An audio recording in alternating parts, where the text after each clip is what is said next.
So I know it's going to be down from this. For 2003 to 2007 was 11.76%. That's unheard of. We think we do well at Wilson Air Good with our 150 fire districts. We average 27.3, which is great when you look at some of the size of districts that we have. But an 11.76 is just outstanding. One thing I do want to look at is you have two different crime policies for employee dishonesty. Some of the verbiage they're not putting in them points fingers at each other's and says we'll only pay if, we'll pay secondary. So we want to take a look at that. So between the chief and Jan, we'll get a copy, and I'll be able to write a letter back and suggest what you might want to do. If your other one is better, I'll tell you to keep it. If not, if we want to, combine, but I just want to make sure you don't have two, and if you needed it, have two companies pointing at each other saying the other guy should pay first. Doesn't help you at all. So we'll take a look at that. I've left some information. Oh, before we go away from the booklet, when you can't sleep tonight, EDP? EDP is electronic data equipment. Your computers, you have 10,608, thank you, Chief. I usually forget to tell people that, and later on, they'll say, I'm looking through it, and they'll say, what is EDP? So you do have that. If you get a grant or something, do let us know, because then we need to increase those things. If you can't sleep tonight, do take a look at the rest of it with your vocabulary in here.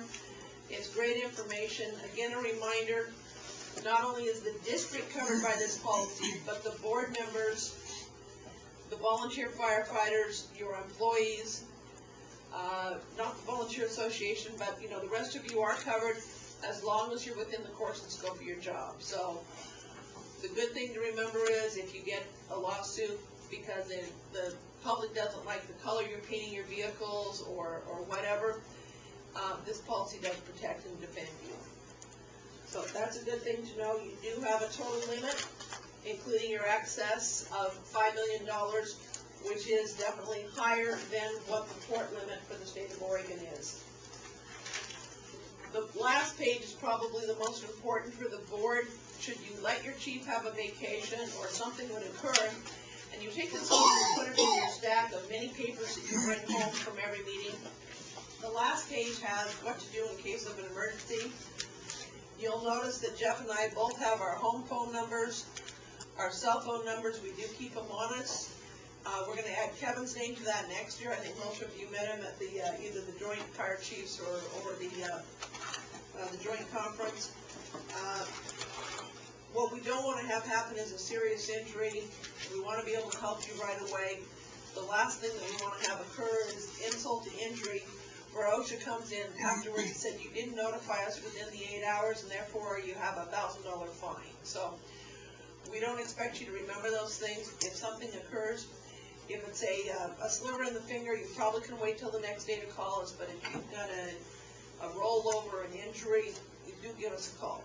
Let us know so we can help you out on what you need to do and get some help from neighboring districts to help you if you need that. So that's what that is there. I have got a whole bunch of handouts I gave to the chief. Yes, sir. Last year we discussed the coverage because we increased the coverage for the volunteers. Yes, you did. What is the coverage currently? Thank you. Good question. While she's looking at that, this checklist, everybody is supposed to go to that point. Good.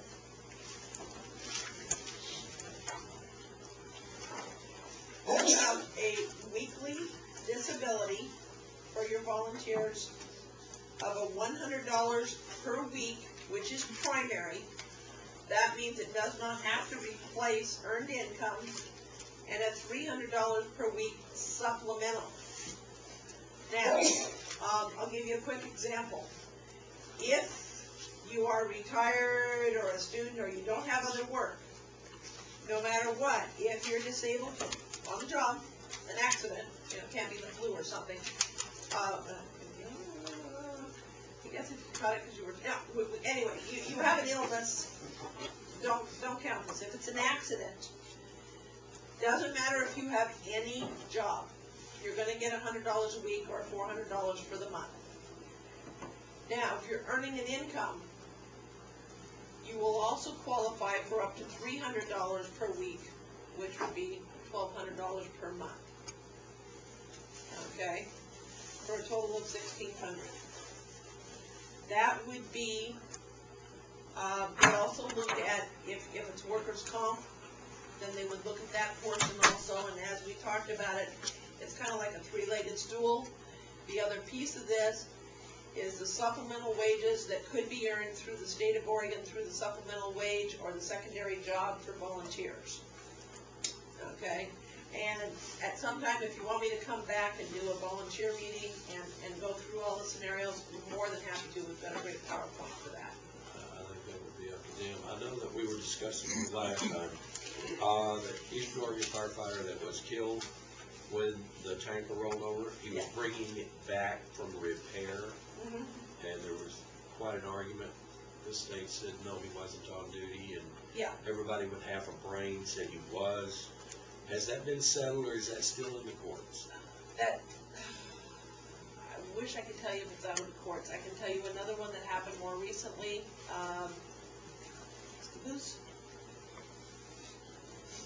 I want to say Scappoose, and correct me if I'm wrong.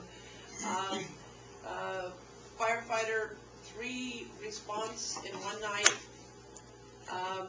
Finished the last response, was taking a daughter to a job. Correct me if I get any of this wrong here. There was an accident. He died. Federal said, even though we did all the the district to the letter, did all the labs right, did everything correct. Federal said no. State said no. Provident, which is who you have, said yes. So the nice thing about that was I didn't deliver the check. I had to go to their board meeting right afterwards. A spouse was able to stay in her home. The $40,000 made all the difference in the world. So are we going to, we are still lobbying, Jeff is, every time he's back at Washington, D.C., about making it clear about on this, you have to be in the midst of the fire. Yeah. It is a political item. Okay, is that enough said? It's trying to get changed, is it? Not yet. So it's one we constantly battle because it's like the cancer presumption that's now in force. You may be exposed to a hazardous substance in a building that later causes cancer. Now we have the cancer presumption. It's taken a long time. But if my understanding is correct, the cancer presumption only covers career. That's correct. Now, And that it, what I'm understanding, thank you, and I agree with you, is that it is likely at the next legislative session you will see a move to re-enter it and to expand that coverage. People tell me baby steps. I don't have any patience. I think that's probably why I got out of politics and I'm not a city councilor anymore. After 8 years, it was like, wait a minute, where's the baby steps? If we know it's the right thing to do, let's do it. really wants to root in nature. Yeah.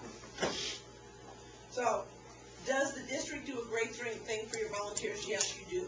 You do a fantastic job making sure that if something occurs, they're going to be protected. There's a reality. 40,000 is a very good thing. Is that going to put their life back together or replace a loved one? No. And that's why every time you train correctly, and so that when there is a situation, they know what to do, not to enter that burning building with, that's ready to collapse, not, enough said. It's important, but the board here has been very, very responsive, and I'm more than happy to come back and go through that and explain what you do have. I left some handouts with the chief. One of the responses after we did all of our board meetings last year was we gave everybody packets probably this thick with handouts, and most of them people could care less about. A few of them they wanted copies of. So what